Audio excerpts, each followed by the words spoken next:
I am convinced that we are all born with the ability to have a refined palate, to be able to identify flavors and to understand how they work together in a dish.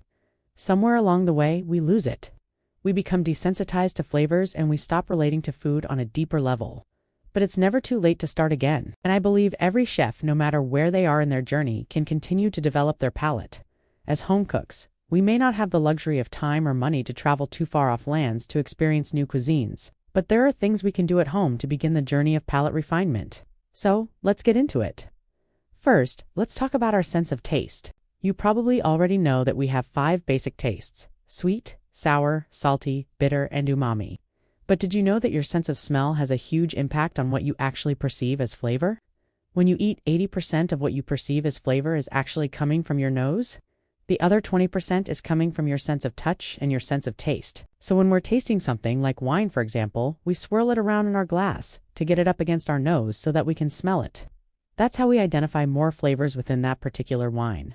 So the first step to developing your palate is to engage all 5 senses when you're re-experiencing food. Really, look at the food you're about to eat. Think about what it was like to grow up in the place that it grew. Consider its journey to your plate. What does the food look like? Does it have an unusual color? Is the texture wet or dry? Is it soft or hard? How does it feel in your mouth? Is it creamy or crunchy? What does it smell like?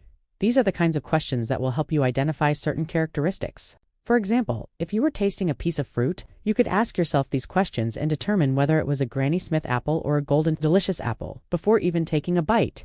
The next step is to identify the ingredients that make up the dish. Once you've done this, ask yourself how these ingredients work together. Are the flavors complementary or do they clash? Begin to think about the dish in terms of its individual parts and how those parts work together.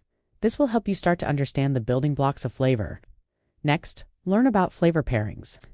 There are some flavor combinations that just go together, like peanut butter and jelly or bacon and eggs. These are the kinds of flavors that you want to build on.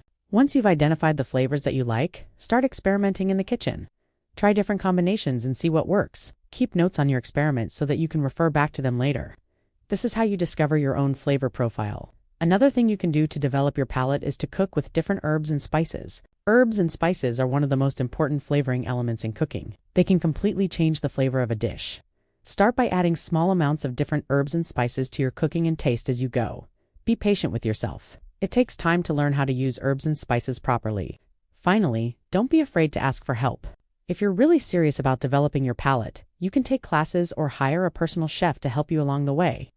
There are many resources available to help you on your journey.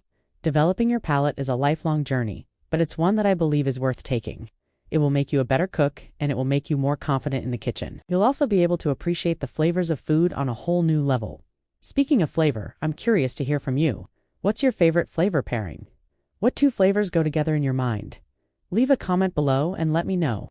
And while you're at it, give this video a thumbs up for more tips and tricks from me. Until next time, happy cooking!